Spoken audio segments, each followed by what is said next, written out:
Well, unsurprisingly, you guys have done it again and have sent me a list of questions that have made me stop and rethink some of the readings, and I want to thank you for that. So, this is week four's student question response video. And again, I have broken it down into some key themes that I saw running through the questions rather than trying to answer them all sequentially. And the first of those core themes is how to kind of envision or conceptualize the connection between disabled communities trying to find identity amongst themselves. So I'm thinking about how some of the questions reference the deaf community in particular. And also trying to be treated equally or as able persons are treated, etc. And I think there's a couple of things going on with these questions, and then I'll talk about some of the specific ones that I think stood out to me. I think what we're considering here is a very typical issue in social justice and in politics and public service, which is, do we as a group want to be treated as the norm, or do we want to be treated as a unique group? And so a couple of the questions referenced, like, do we want to essentially, do people who identify with a certain group in terms of disability, do they want, wouldn't it be better in some ways, I think is the underlying current, to connect themselves with everybody else? And I think that's true to a certain extent when we're talking about things like civil rights and civil liberties and certain aspects of public life. However, just like racial and ethnic groups and religious groups want to maintain their own identities for a variety of reasons, groups that have a common disability, that have learned certain things about how the world works through that lens, also want to maintain that group identity as well. And that's just the difficulty of living in a pluralist society, which is, how do we find out how to kind of combine all of these groups into a cohesive society that can be governed with a singular set of rules, right, that apply to all? So one of the ways this came up in the questions is with respect to neurodiversity and autism. And I know a few of you asked about this or talked about this. I think, Marcus, one of your questions was really honed in on this, and that's kind of the one I took as the sample question, which is, would a focus on redefining the variations found on the autism spectrum be recognized as natural or normal, further alienate other disabled groups, or could it be a progression in normalizing abnormality as defined by society? So I think the idea of a spectrum has always been a little bit problematic in some ways, because it suggests that there are people that are closer to us, right, and normal, and people that are further away. And that doesn't respect the fact that normal has a lot of variations as well. I think the goal with thinking about autism as a different form of neurodiversity is understanding that there are a lot of different ways of perceiving the world. And there are people who, though they may not have either a diagnosis or really rise to the same level of sensory processing issues that someone who is autistic may have to deal with, right, given the many sensory inputs our world has. But maybe understanding the way in which people with sensory processing issues deal with the world and perceive it can be helpful to those who aren't quite there, but still have some similar issues. So it's kind of like, instead of treating people as disabled or not disabled, thinking about all of us on a spectrum, and the neurodiversity is just where we all are, as opposed to normal versus the spectrum, okay? Now, a couple of the questions that you guys submitted also dealt with disability and gender and disability and race. And I think the readings really lend themselves to discussing this in the racial context, but I think the sex context as well. Because so much of the language we use and the categories we still hold on to about disability are very steeped in notions of gender and race and a white supremacist complex that this nation, tends to cling on to. And here we are on June 1st or May 31st having these conversations over and over again. And they are very much linked to disability, whether it is, the questions. I know there were a couple of questions about slavery and the issue of whether slaves or freed persons had more disabilities or less disabilities, or also how that looks through a eugenics lens. And certainly, and I think Jacqueline, you were the one who brought this up, the links between gender and sex and disability, and what that means. And I think there's kind of a multi-pronged approach here that we have to think about. One is there is such a thing as being disabled and a thing being abled. Or able-bodied, or however you want to phrase that. There have been times at which this distinction, which is, as we've learned, a very fluid one, and certainly can be a self-identifier as well. When this distinction has been applied to people on the basis of things like race, I think, Ahmad, you brought up religion, national origin, sex, etc. That distinction has been placed on people to other them or to further alienate them. And we have to be careful about replicating that. At the same time, we see a lot of people trying to say, I'm not hysterical, I'm a woman, right? Or those types of things. And I think it's important to just really investigate the purpose behind why people are saying certain things, whether it's coming about their own identity or about others. It's really, intent is important here, right? And so I think a lot of your questions focus on, trying to find the right answer, and I'm here to tell you there probably isn't one, because there's going to be times when, when it's true that a movement maybe did more harm than good by saying, hey, we're not disabled. Well, so what if you were, right? Does that make you less worthy than someone, who's abled? And so I think that those are constantly contextual questions we have to be asking, rather than something we can have a solid answer to. All right, second category. What is, and this is not surprising that this comes up yet again another week, and probably will again, what is the role of medicine, research, science? So, Marcus, I know you asked a question about, should we think about what types of research are appropriate with respect to autism? And the answer is absolutely yes. The idea that we can cure autism is probably an antiquated notion and does more harm than good. Whether I'm prepared to draw a line about what research should be done or not is really not my place. I'm not a person who has autism or even has an autistic child, so I don't feel like I'm the right person to say, here's where the line should be. That said, on a societal level, I think it is appropriate to investigate that question and to think about what types of research are being done.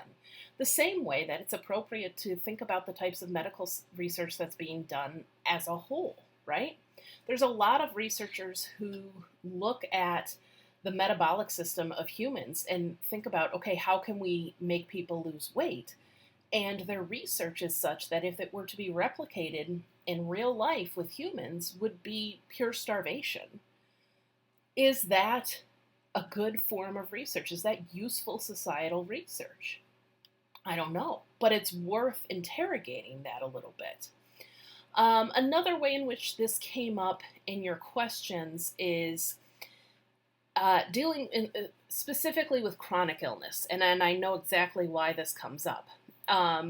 people with chronic illness, and I count myself among them, people with chronic illness often go many, many years without a diagnosis and are told by doctor after doctor after doctor that nothing's wrong, or it's all in your head, or you just need to toughen up, or whatever the case might be, right? And so for them, finding a medical diagnosis at some point is usually a big relief. Not because you want to say, aha, I have this thing, right? I have X disease or Y condition. But because at that point, number one, your existence has been validated and you no longer feel like you're kind of just yelling into the void. But number two, there might be some accommodations that you can make to your life, whether that's medication or therapies or just changing the way in which you do things, that can really make a big difference on your quality of life. So it does seem like the idea of chronic illness has a lot to do with the medical system. That said, once you have that diagnosis and you have a doctor who appropriately works with you to find a quality of life balance and not just a how do we treat this thing until we can't treat it anymore, that becomes a bit of a balancing act. And I think, Josh, you raised the question, and this was about the Wendell reading, that this really challenges this framework we've been thinking about by saying the medical model is bad, the social model is more helpful and appropriate. And you said that you had a question, or it's kind of been challenging this.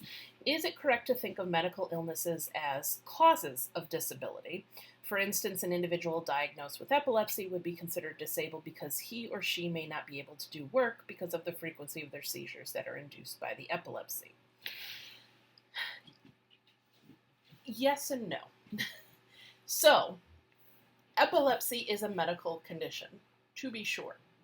The disability part comes in when we have a society in which there are things that cannot be fully engaged in because of that medical condition.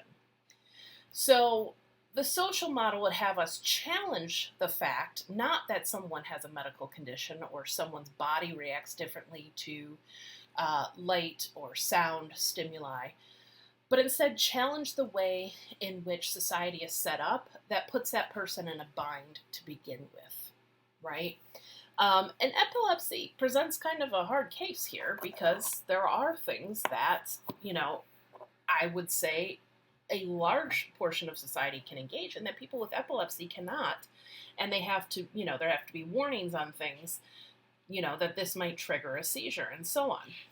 This also kind of comes down to one of the other parts, and I might just kind of combine it right here, which is have victories for one group meant a defeat for another. So Chad, this was kind of one of your questions about, and I think both Josh and Chad, I think you guys are kind of struggling and pulling at the threads of these models and saying, okay, how does this fit A, into reality, and B, what am I supposed to do with it?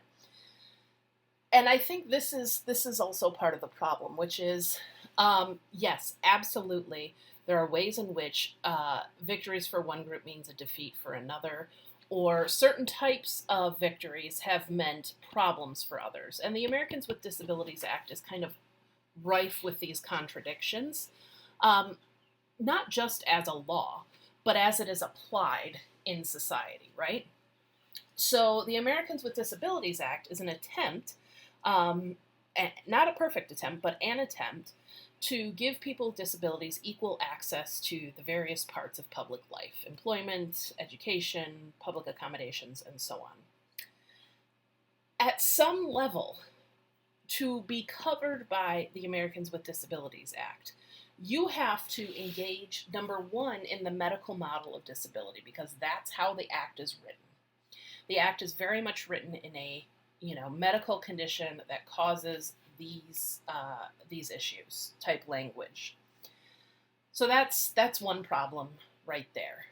But one of the things that it was probably difficult to understand at the time it was written, and we maybe didn't deal with appropriately at the time it was amended, although it was an attempt, which is the way in which it's applied really has disproportionately affected people that maybe have multiple things going on. And because you have to have access to medical care to be deemed a disabled person, and you have to have the ability to still do the job with an accommodation, but that might mean a certain level of self-advocacy that some people, either are not mentally or physically equipped for, or maybe just knowledgeable about. This really pits kind of people with disabilities against the system in a new way. And that's not to say we're worse off with the Americans with Disabilities Act. Far from it.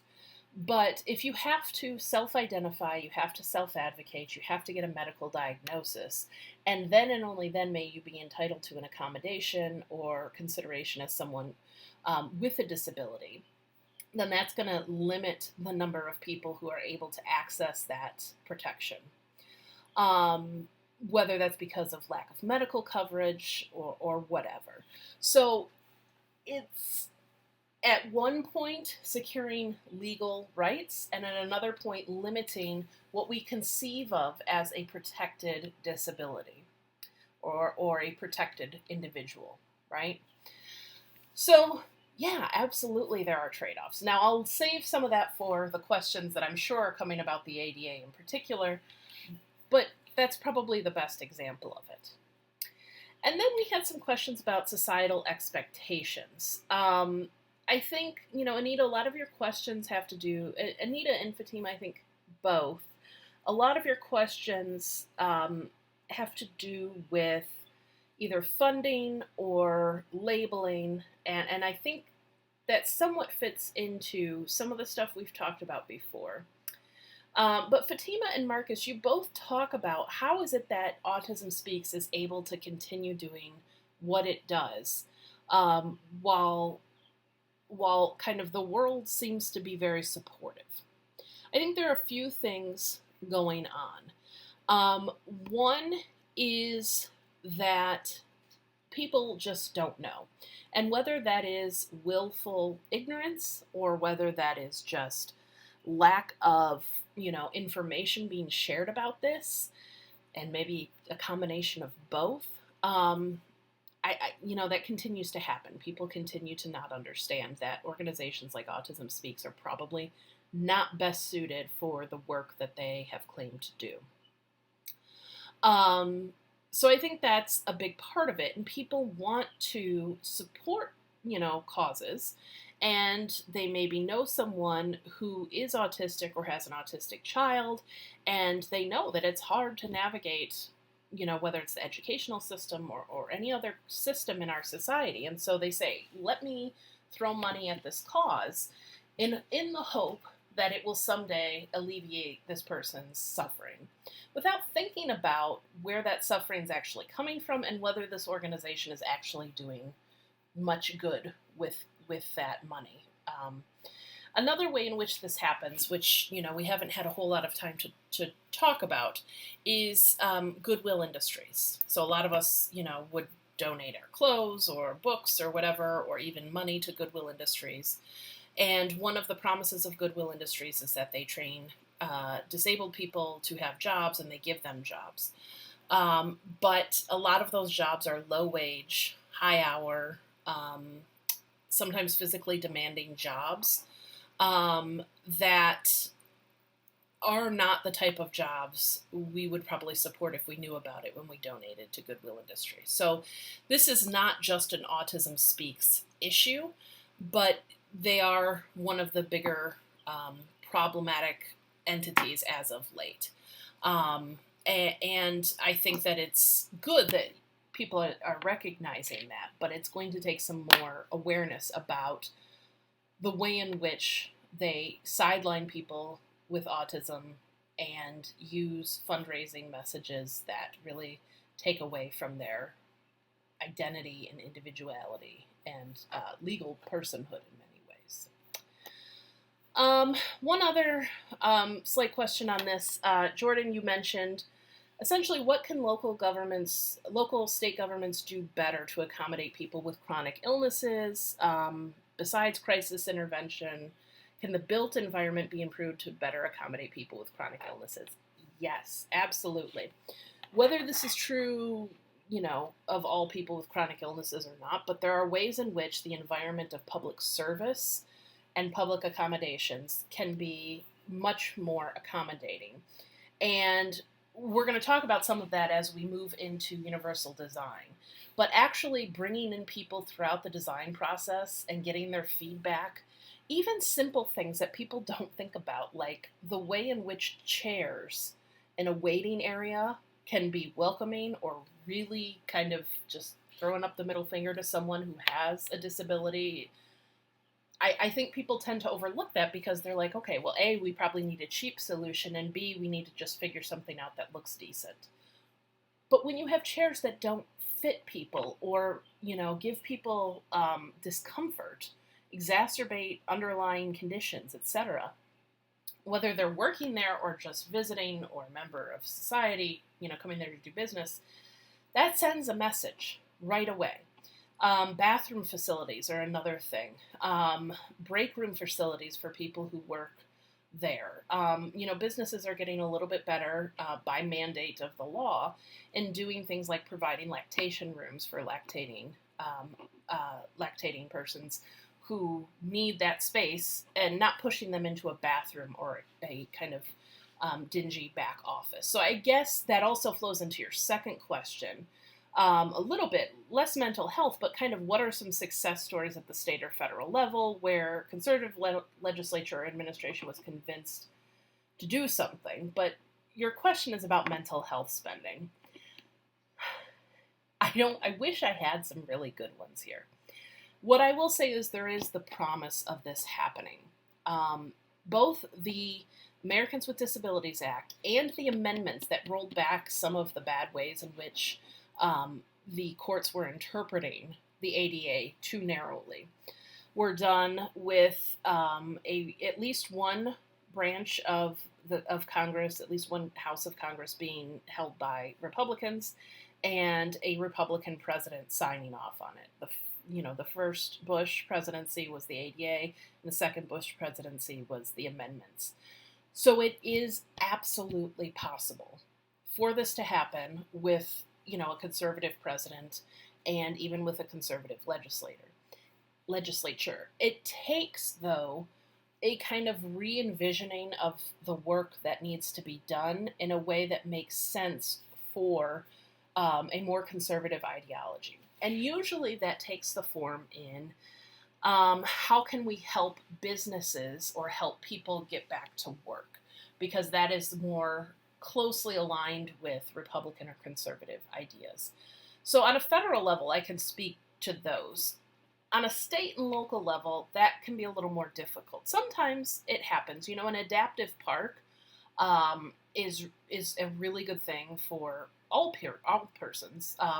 But children who are not able to use the kind of typical park equipment we're used to, having an adaptive park somewhere they can go to just be a kid, that's huge. And there are a lot of more conservative local entities that are willing to set aside funding for things like that. So giant victories? No. Specifically related to mental illness in particular? Probably not yet. But there are some. And sometimes it takes that reframing of the issue to really put this into perspective. Am I trying to say that all conservatives or Republicans are hostile to better funding of mental health initiatives? I'm not here to say that today. What I am here to say, though, is it typically has to be packaged differently than what we're used to with respect to anything related to civil rights or accommodations of that nature.